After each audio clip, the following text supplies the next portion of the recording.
Good morning, students. I welcome you all in my next class of Private, Public and Global Enterprises, in which we are going to study about the features, merits and demerits of the government company. We have already studied another two public sector enterprises, that is departmental undertaking and public corporation. Now, today I am going to explain about the government companies. The word government itself implies that this company belongs to the managed or controlled by the government. But little bit difference is here. What is the difference?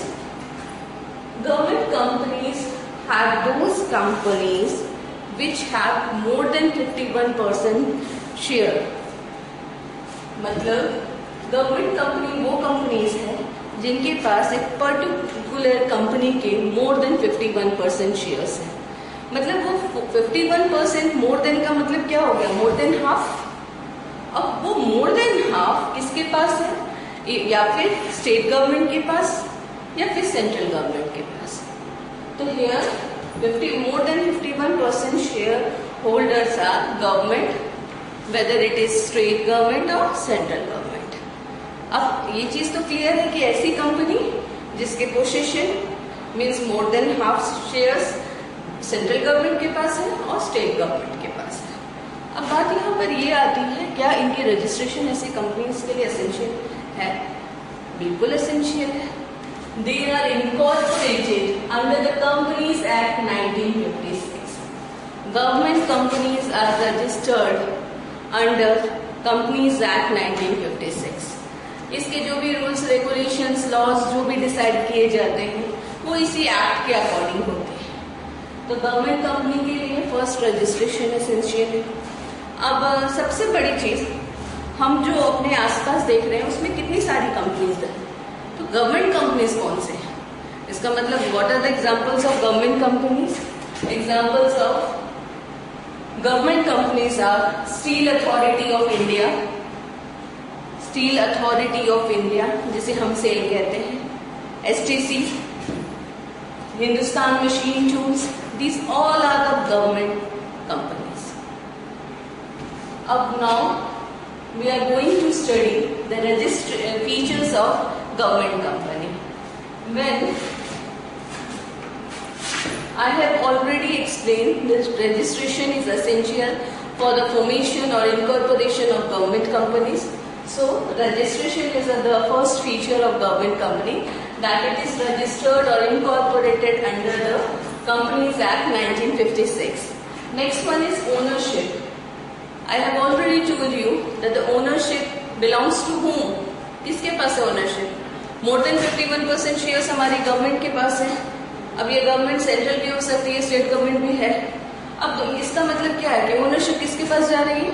Government के पास. Next come to the management. Here all the transaction and activities are controlled by the nominated members. यहाँ पर जो भी stake holders हैं उनके through कुछ members को नॉमिनेट किया जाता है, कुछ मेंबर्स को अपॉइंट किया जाता है. They have to look after the whole management work. So management are done by some professionals who are specialized in their activities. They all are appointed by the government body. Next comes to separate legal entity. I have already explained that these type of companies are registered. If they are registered, they are ready to sell, purchase assets on its own name. यहाँ पे जब company के पास separate legal entity है, इसके पास अलग से एक legal position है, तो इसका मतलब क्या? कंपनी जो भी ट्रांजैक्शंस कर रही है, जो भी एसेट्स को सेल परचेज कर रही है, वो अपने नेम पे कर रही है, तो सेपरेट लीगल एग्जिस्टेंस हो गई इसकी. Next come to ministerial control. अब आपने ऊपर ही कह दिया थर्ड फीचर में कि मैनेजमेंट नॉमिनेटेड मेंबर्स के थ्रू संभाला जा रहा है, तो इसका मतलब मिनिस्ट्रियल कंट्रोल यहाँ पे नहीं. तो मिनिस्ट्रियल इंटरफेरेंस की बात हम नहीं कर रहे हैं यहाँ पर. दूसरी चीज आती है एफिशिएंट स्टाफ.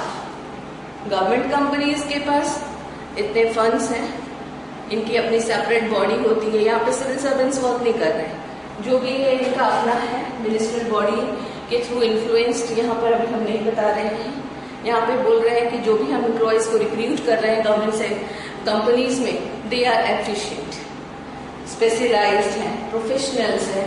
हम ऐसे ही लोगों को इस टाइप की कंपनीज में रिक्रूट कर रहे हैं।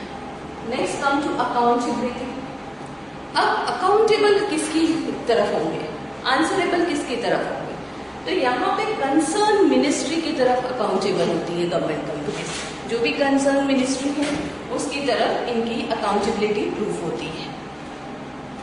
अब these all are the features are registration, ownership, management, separate legal entity, ministerial control, efficient staff and accountability. They are the main features of government companies, which said that how it is different from departmental undertakings or public corporations. Next, coming to the merits. When we are talking about the merits of government companies, we found administrative autonomy is there. अब management को handle nominated members कर रहे हैं, appointed members कर रहे हैं। तो इसका मतलब क्या है? They are free to take any decision, या वो अपने डिसीजंस खुद ले सकते हैं। वहां पे उन्हें अपना जो भी डिसीजन लेना है, जो भी वर्क को असाइन किया गया है, उसकी एग्जीक्यूशन है, उसमें किसी का इंटरफेरेंस नहीं है। तो यहाँ पर एडमिनिस्ट्रेटिव ऑटोनॉमी हमें देखने को मिलती है। Next come to next merit, greater flexibility. Rigidness कहाँ है?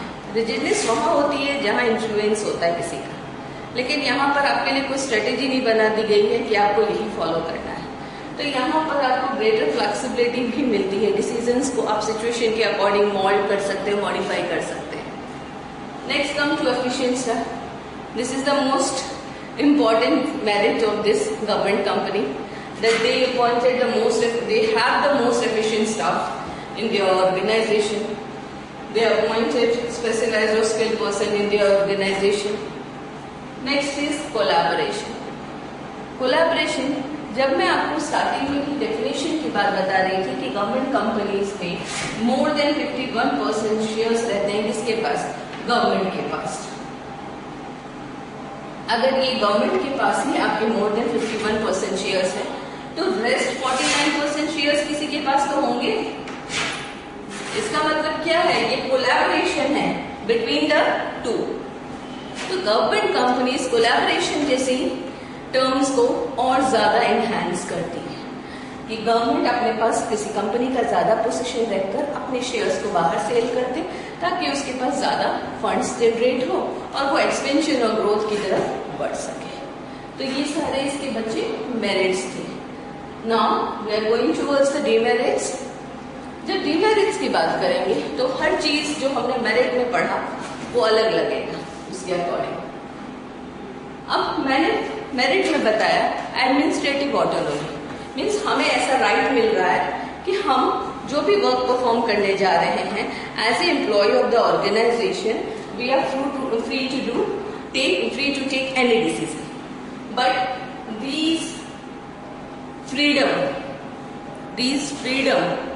these type of freedom is only on papers. जो भी फ्रीडम की हम बात कर रहे हैं, ये सारी फ्रीडम केवल हमें पेपर्स में ही मिल रही है। यहाँ पर जो भी डिसीजंस होते हैं वो उसमें पॉलिटिकल इंटरफेरेंस जरूर होता है। डिसीजंस को मॉडिफाई कर लिया जाता है अपने बेनिफिट्स के लिए। जो भी कंसर्न मिनिस्टर यहाँ पर है, जिस भी फील्ड से है, वो क्या करते हैं? उन डिसीजंस को अपने अकॉर्डिंग मैनिपुलेट करते हैं। तो यहाँ पर टोटल पॉलिटिकल इंटरफेरेंस है। अब एक और डिमेरिट इसका जान लेते हैं, वो है bore packed with government representatives. अब यहाँ पे जो मेंबर्स अपॉइंट किए गए हैं वो किसके थ्रू किए गए हैं? गवर्नमेंट के थ्रू किए गए। तो ऑब्वियस सी बात है कि जो लोग गवर्नमेंट के सपोर्ट में डिसीजंस ले सकते हैं, बोर्ड मेंबर्स में वो रिप्रेजेंटेटिव्स हमारे पास ज्यादा होंगे। Maximum appointment of members are done by the government. तो इसका मतलब क्या होता है कि जो भी हमारा बोर्ड है, board means board of directors का एक पूरा पैनल बनता है, वहाँ नंबर ऑफ पीपल है, तो वो बोर्ड में ज्यादा से ज्यादा लोग किसके होंगे, गवर्नमेंट रिप्रेजेंटेटिव्स होंगे, ऐसे मेंबर्स होंगे जो गवर्नमेंट को रिप्रेजेंट करेंगे और उनके डिसीजंस भी totally influenced by the concern ministry रहते हैं. So these are the demerits of government companies. Government companies का आप आपने आज फीचर्स, मेरिट्स और डिमेरिट्स को स्टडी किया. Now I am going to explain about the multinational company. Multi means many, मतलब ऐसी कंपनीज जो कहाँ वर्क करने जा रही है, companies which operate in many countries. अब ऐसी कंपनीज जो ऑपरेट की जाती है मेनी कंट्रीज में. अब मेनी कंट्रीज में बात जब की जाएगी, कौन सी ऐसी कंपनीज हैं? For example Coca Cola, Hyundai, Sony, LG, these all are the multinational companies which operates in many countries. अब बात यहाँ पर मल्टीनेशनल की कंपनी की जब करेंगे तो मल्टीनेशनल कंपनी की जहां पर जिस कंट्री में हेडक्वार्टर रहेगा उसे कहते हैं हम होम कंट्री. ठीक है. और बाकी कंट्रीज में जहां वो अपनी एक्टिविटीज, ऑपरेशंस कर रही हैं, वो कहलाएगी हमारे लिए host country. Remember these terms, home country and host countries. Now coming towards the features of multinational company. Multinational companies have a giant size, बड़ा साइज होता है. सिंपल सी चीज है, कंपनी अगर एक मोर देन 2 कंट्रीज में अपने ब्रांचेस को रख रही है, ऑपरेट कर रही है वहां से, तो ऐसी कंपनीज का साइज तो कोई स्मॉल होने वाला नहीं है. तो they have giant size, big size. They have done international operation. जब मल्टी की बात कर दी हमने, मल्टीनेशन की बात कर दी, तो इसका मतलब क्या है कि इनकी ऑपरेशंस, इनका बिजनेस केवल एक कंट्री में नहीं ऑपरेट होने वाला. They have operated business in international level. International level पे इनके operations execute किए जा रहे हैं. They have the professional management. इनके पास इतने resources हैं कि वो हाई टेक्नोलॉजी को यूज कर सके, सबसे हाई फाई सोफिस्टिकेटेड टेक्नोलॉजी को अडॉप्ट करके प्रोडक्शन कर सके. They have specialized skilled professionals in their management team. So one more thing is there, centralized control. All decisions are taken from the centralized body. जो भी decisions हो रहे हैं उसको एग्जीक्यूशन हर जगह होता है, लेकिन सेंट्रलाइज कंट्रोल की बात किया जाता है. मतलब जो भी ऑर्डर्स इशू हो रहे हैं वो हमें होम कंट्री से इशू हो रहे हैं. ठीक है. Next, oligopolistic power.